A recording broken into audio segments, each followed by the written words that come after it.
Good evening and welcome to Fox News Primetime. I'm Jesse Waters. Day 2 of deliberations is wrapped as pressure mounts for the jury to convict Kyle Rittenhouse. Outside the courthouse, fists are flying. Gatorade is getting dumped on people's heads, and there's even been 2 arrests. The protesters are getting rowdy, demanding a guilty verdict from the jury. I'm here to support the calls for Kyle to go to prison for a very long time.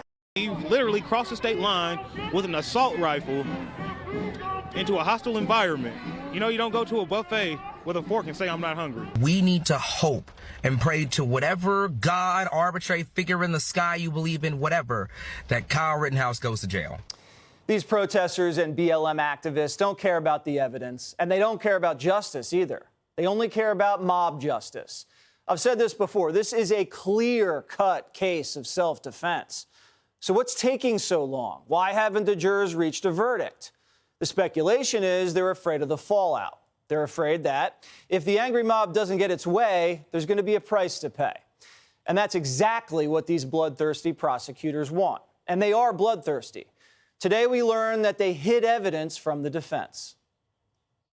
We were provided a copy of that from Mr. Krause that was neither in the length or definition clarity that the state had.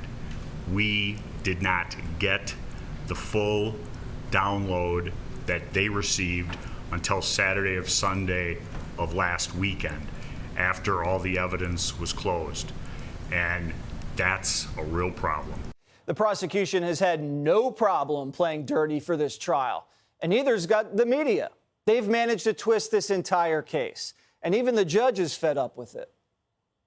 When I talked about problems with the media when this trial started, we were there in part, not fully, but in part, because of grossly irresponsible handling of what comes out of this trial. I will tell you this, I'm going to think long and hard about live television of a trial again next time.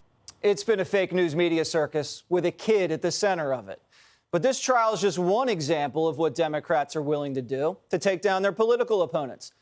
Look what we learned about the FBI, threat tagging parents who criticize radical school boards. And then last week, the FBI raided the home of a conservative journalist, James O'Keefe. Imagine if Trump raided Jim Acosta's house.